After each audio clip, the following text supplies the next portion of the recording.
Hi there, it's Dan Cooper here from Pro Tools Expert, here with a quick show and tell of Zplane's Vieklang 2 Instant Harmony Generator.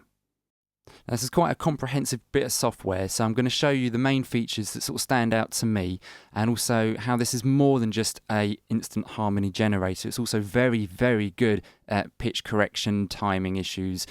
It's great for all of that sort of stuff, but it does have some nice little features that I will show you in this. Definitely worth checking out if you're in vocal production, mixing, and also, let's say, composition. If you're working with a musician that maybe struggles to get their harmonies, to find them, sing them, perform them, this is a nice little tool you should have. Could help you along that process. So, the first thing I want to mention is that Zplane wants us to think of this as a virtual instrument. That we put on a stereo instrument track, similar to, let's say, something like Melodyne, but Melodyne is something that you maybe put over the top of an audio track and then transfer the information into it, and then you're off and you're editing. This, you will need to be exporting the clips that you want to work on and then importing them into this and doing your edits that way. So I've already done that. At the very top left, you've got a little file logo there to import files.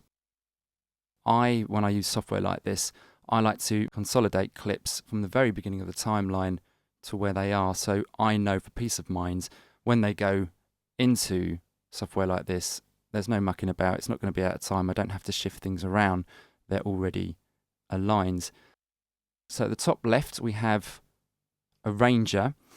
If you were working on small clips and you didn't do what I've just done there and consolidate from the beginning, you can move this about to match the timeline in Pro Tools, which is a nice little feature. We can slide along and see this is what we're going to work on. We have the familiar piano roll, as they call it here, to see the notes and what's going on, and hybrid, which is like a score view and editor. I'm more comfortable with the piano roll, so I'm going to show you through that and the other features around it. At the top here, we have undo and redo, which is very, very useful. And at the top right, we have our main tools for editing. I'll talk about these later as we move through the show and tell. So at the bottom here, we have the control panel, which can be hidden and brought back. I'm going to play whilst I'm sort of talking here so you can hear and see what's going on in this, because there's quite a few little bits I'd like to show you. So let's play the part. In the house with all my So this here is the volume up and down. And we can also pan left and right and turn up and down. Memories, well, that's where I'm gonna be.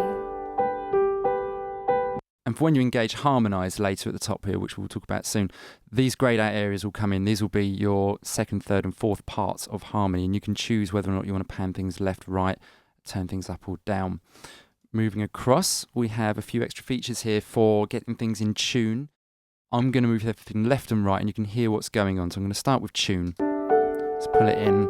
In the house with all my memories. You can see the parts moving around the piano roll there. And now we're going to use drift to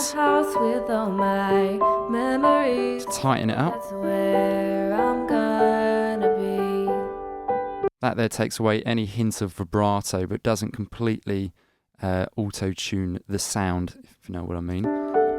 Push it all the other way. In the house with all my memories. It exaggerates any vibrato and movement in the voice. We've got timing, which is very useful for maybe making it a little bit lazy. In the house with all my memories, well, that's where I'm gonna be. Put that back. And we also here at the bottom have shape, which will affect the format, the timbre, the colour of the vocal we're using. So I'm just going to move that about. In the house with all my memories, well, that's where I'm gonna be. That alone is actually quite a nice effect if you felt you needed it. But where this is going to become useful is when you build up the other second, third and fourth parts of the harmony. You might want the, let's say, a lower part of the harmony to sound a little bit different from 2 and 3. So Zplane say in the manual that you should do any pitch correction to the main line that you want to harmonise before you add the harmonies. This way it'll keep it as tight as it can without having to go back through and work out if there's any mistakes.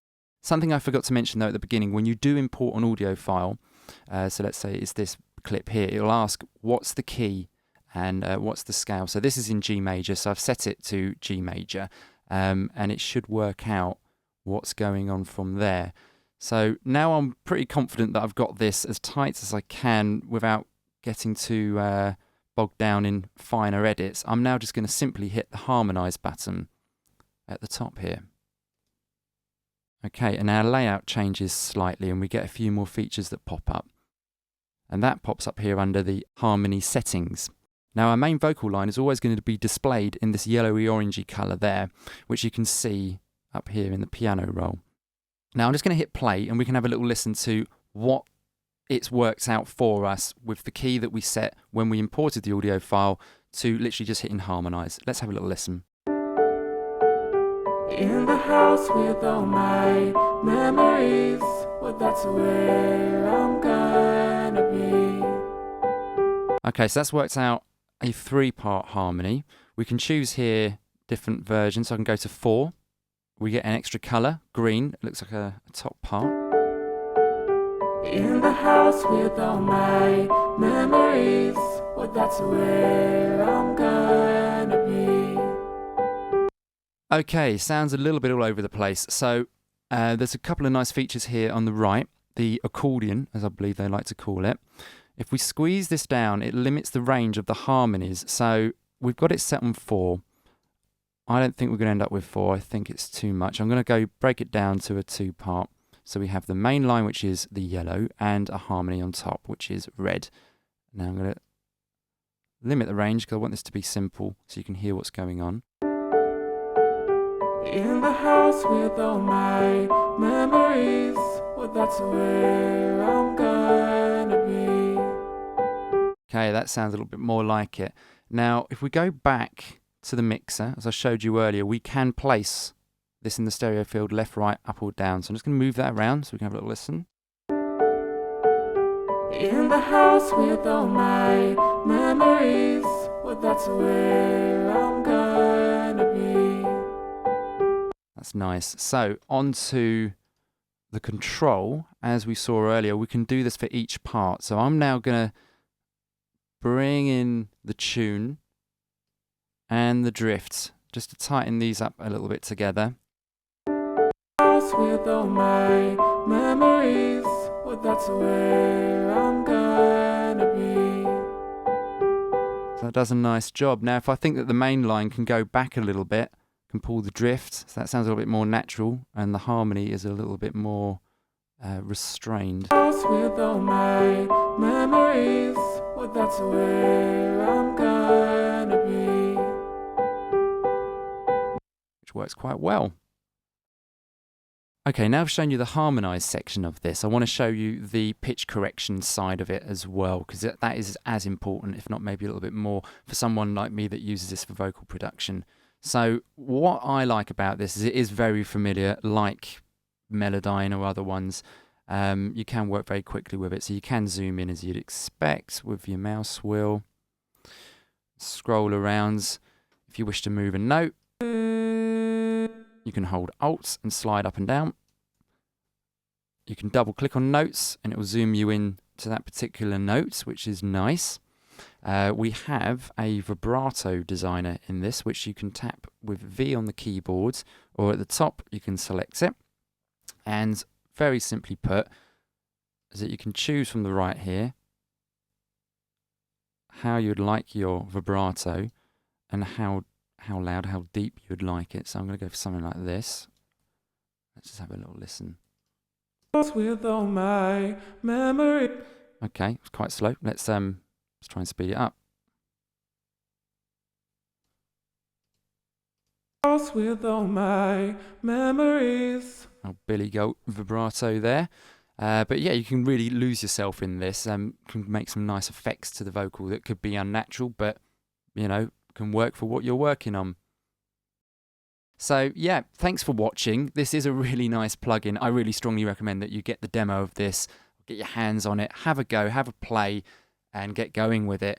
I've been Dan. Thanks very much.